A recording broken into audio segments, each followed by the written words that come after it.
ಚೆನ್ನಪಿಳ್ಳೆಕೊಪ್ಪಲು ಮುರಾರ್ಜಿ ಶಾಲೆಗೆ ನ್ಯಾಯಾಧೀಶರಾದ ಎಂ ಮಹೇಂದ್ರ ನೇತೃತ್ವದ ಕಾನೂನು ಸೇವಾ ಸಮಿತಿ ತಂಡ ದಿಢೀರ್ ಭೇಟಿ.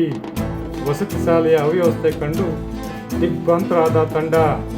ಮದ್ಯಪಾನ ಮಾಡುವ ವಾಚ್ಮ್ಯಾನ್ ಮತ್ತು ಕೆಲ ವಿದ್ಯಾರ್ಥಿಗಳು. ಮಕ್ಕಳ ಆರೋಪ. ಶಾಲೆಯ ವಸತಿ, ಶೌಚಾಲಯ, ಆಹಾರ ತಯಾರು, ಸ್ನಾನಗೃಹ ಕೊಠಡಿಗಳ ಅವ್ಯವಸ್ಥೆ ಕಂಡು ಆತಂಕ ವ್ಯಕ್ತಪಡಿಸಿದ ನ್ಯಾಯಾಧೀಶರು ಮಳವಳ್ಳಿ ತಾಲೂಕಿನ ಚೆನ್ನಪಿಳ್ಳೆಕೊಪ್ಪಲು ಗ್ರಾಮದ ಹೊರವಲಯದಲ್ಲಿರುವ ಮೊರಾರ್ಜಿ ದೇಸಾಯಿ ವಸತಿ ಶಾಲೆಯ ವಿರುದ್ಧ ಕೇಳಿಬಂದ ದೂರು ಹಿನ್ನೆಲೆಯಲ್ಲಿ ಹಾಗೂ ಎಸ್ಎಲ್ಸಿ ವಿದ್ಯಾರ್ಥಿಗಳ ಪರೀಕ್ಷಾ ಸಿದ್ಧತೆಯ ಪರಿಶೀಲನೆಗೆಂದು ತಾಲೂಕು ಕಾನೂನು ಸೇವಾ ಸಮಿತಿ ಅಧ್ಯಕ್ಷರು ಹಾಗೂ ಹಿರಿಯ ಸಿವಿಲ್ ನ್ಯಾಯಾಧೀಶರಾದ ಎಂ ಮಹೇಂದ್ರ ಮತ್ತು ವಕೀಲರ ಸಂಘದ ಪದಾಧಿಕಾರಿಗಳು ದಿಢೀರ್ ಭೇಟಿ ನೀಡಿ ಮೊರಾರ್ಜಿ ವಸತಿ ಶಾಲೆಯಲ್ಲಿನ ಅವ್ಯವಸ್ಥೆ ಕಂಡು ಆತಂಕ ವ್ಯಕ್ತಪಡಿಸಿದ್ದಾರೆ. ಮಾರ್ಚ್ 11ರಂದು ಬುಧವಾರ ರಾತ್ರಿ 8:30 ಗಂಟೆಗೆ ನ್ಯಾಯಾಧೀಶರು ಭೇಟಿ ನೀಡಿದಾಗ ವಸತಿ ಶಾಲೆಯ ಜವಾಬ್ದಾರಿ ಹೊತ್ತ ಪ್ರಾಂಶುಪಾಲರು, ಶಿಕ್ಷಕರು ಇಲ್ಲದಿರುವುದನ್ನು ಕಂಡು ಬೇಸರಗೊಂಡ ಅವರು ಈ ಸಂದರ್ಭದಲ್ಲಿ ವಸತಿ ಶಾಲೆಯ ಎಲ್ಲ ಕೊಠಡಿಗಳ ವೀಕ್ಷಣೆ ಮಾಡಿ ಮಕ್ಕಳ ದೂರುಗಳನ್ನು ಕೇಳಿ ದಿಗ್ಭ್ರಾಂತರಾದರು. ವಸತಿ ಶಾಲೆಯ ಅವ್ಯವಸ್ಥೆ ವಿರುದ್ಧ ಮಕ್ಕಳ ದೂರುಗಳು. ಗಂಡು ಮಕ್ಕಳ ವಸತಿ ಗೃಹದಲ್ಲಿ ಕಸದ ರಾಶಿ. ಬಾಗಿಲು ಇಲ್ಲದ, ವಿದ್ಯುತ್ ಇಲ್ಲದ, ಗಬ್ಬು ನಾರುತ್ತಿರುವ ವಸತಿ ಗೃಹದಲ್ಲಿರುವ ಶೌಚಾಲಯಗಳು. 50 ಮಕ್ಕಳಿರುವ ಗಂಡು ಮಕ್ಕಳ ವಸತಿ ಗೃಹ, ಅದು ಸಹ ಕೆಟ್ಟ ವಾಸನೆ. ಊಟದ ಹಾಲುಗಳು, ಕುಡಿಯುವ ನೀರಿನ ಡ್ರಮ್ಗಳು, ನಲ್ಲಿಗಳು ಗಲೀಜು.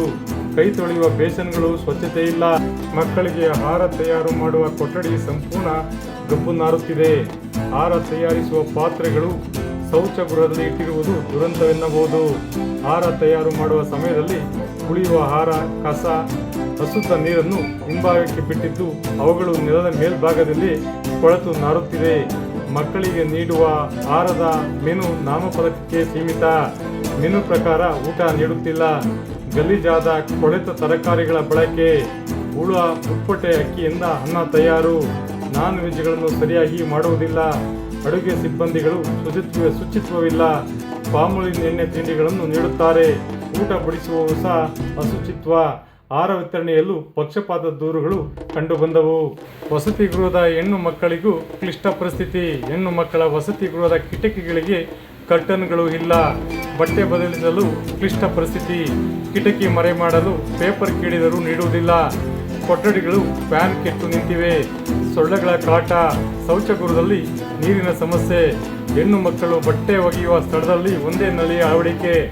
ಹೆಣ್ಣು ಮಕ್ಕಳ ಆರೋಗ್ಯದ ವಿಚಾರದಲ್ಲೂ ವಸತಿ ಗೃಹದಲ್ಲಿರುವ ನರ್ಸ್ ಪಕ್ಷಪಾತ. ಹೆಣ್ಣು ಮಕ್ಕಳು ಋತುಸ್ರಾವದ ಸಮಯದಲ್ಲಿ ಬಿಸಿ ನೀರನ್ನು ನೀಡುತ್ತಿಲ್ಲ. ಗಣಿತ ಶಿಕ್ಷಕಿ ಸರಿಯಾಗಿ ಪಾಠ ಮಾಡುತ್ತಿಲ್ಲ. ಶಿಕ್ಷಕರು ಸಮಸ್ಯೆ ಬಗೆಹರಿಸದೆ ಮೊಬೈಲ್ ನೋಡಿಕೊಂಡು ಕಾಲಹರಣ ಮಾಡುತ್ತಾರೆ. ಇಂಗ್ಲಿಷ್ ಟೀಚರ್ನಿಂದ ಮಕ್ಕಳ ನಡುವೆ ಪಕ್ಷಪಾತ. ಅಸಭ್ಯ ವರ್ತನೆಯ ಬಗ್ಗೆ ಹೆಣ್ಣು ಮಕ್ಕಳು ದೂರುಗಳನ್ನು ನ್ಯಾಯಾಧೀಶರಿಗೆ ಹೇಳಿದರು. ದಿನನಿತ್ಯದ ಜಗತ್ತಿನ ವಿಷಯಗಳನ್ನು ತಿಳಿಸುವ ದಿನಪತ್ರಿಕೆಗಳನ್ನು ಹಾಕಿಸುತ್ತಿಲ್ಲ. ಪುಸ್ತಕ ನೀಡದ ಲೈಬ್ರರಿ ಅವ್ಯವಸ್ಥೆ. ಪಠ್ಯೇತರ ವಿಷಯ ಸೇರಿದಂತೆ ಯಾವುದೇ ವಿಚಾರದಲ್ಲಿಯೂ ಪ್ರೋತ್ಸಾಹದ ಕೊರತೆ. ಮಕ್ಕಳಿಗೆ ಮೊಟ್ಟೆ, ಬಾಳೆಹಣ್ಣು ನೀಡುತ್ತಿಲ್ಲ. ಮೊಟ್ಟೆ, ಬಾಳೆಹಣ್ಣು ನೀಡುವಂತೆ ಕೇಳಿದರೆ ತಿನ್ನುವುದಕ್ಕಾಗಿಯೇ ಬಂದಿದ್ದೀರಾ ಎಂದು ಮೂದಲಿಸುತ್ತಾರೆ. ರಾತ್ರಿ ಪಾಳ್ಯದಲ್ಲಿ ಕೇವಲ ಶಿಕ್ಷಕರನ್ನು ಬಿಟ್ಟು ಕಾಯಂ ಶಿಕ್ಷಕರು ಅವರ ಮನೆಗೆ ಹೋಗುತ್ತಾರೆ. ವಿದ್ಯಾರ್ಥಿಗಳ ಸಮಸ್ಯೆ ಅಳಲನ್ನು ಕೇಳಲು ಯಾರೂ ಇಲ್ಲ. ಸಮಸ್ಯೆಗಳ ಬಗ್ಗೆ ಪ್ರಾಂಶುಪಾಲರನ್ನು, ಶಿಕ್ಷಕರನ್ನು ಕೇಳಿದರೆ ಅವರು ಪ್ರಶ್ನಿಸುವ ಮಕ್ಕಳನ್ನು ಟಾರ್ಗೆಟ್ ಮಾಡುತ್ತಾರೆ.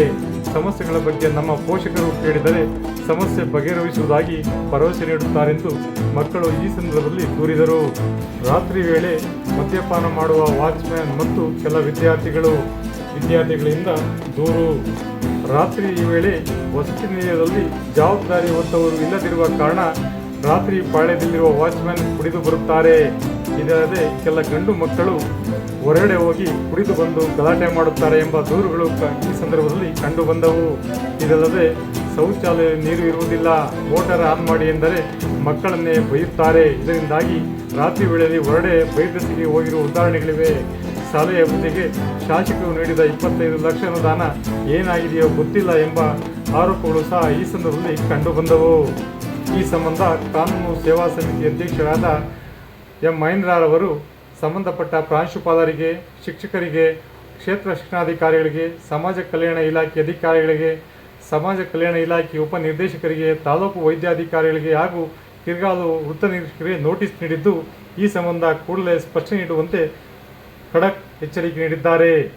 ಶಾಲೆಗೆ ಭೇಟಿ ನೀಡಿದ ಸಂದರ್ಭದಲ್ಲಿ ವಕೀಲರ ಸಂಘದ ಉಪಾಧ್ಯಕ್ಷರಾದ ಎಂ ಮಲ್ಲಪ್ಪ, ಕಾರ್ಯದರ್ಶಿ ಎನ್ ನಟೇಶ್, ಸರ್ಕಾರಿ ವಕೀಲರಾದ ಎಂ.ಎಸ್. ಶ್ರೀಕಂಠಸ್ವಾಮಿ ಹಾಗೂ ಕಾನೂನು ಸೇವಾ ಸಮಿತಿಯ ಪದಾಧಿಕಾರಿಗಳು ಉಪಸ್ಥಿತರಿದ್ದರು. ವಿಶೇಷ ವರದಿ ಮಾಗನೂರು ಎಂ. ಶಿವಕುಮಾರ್, ಮಾಮರೆ ಮೀಡಿಯಾ, ಮಳವಳ್ಳಿ.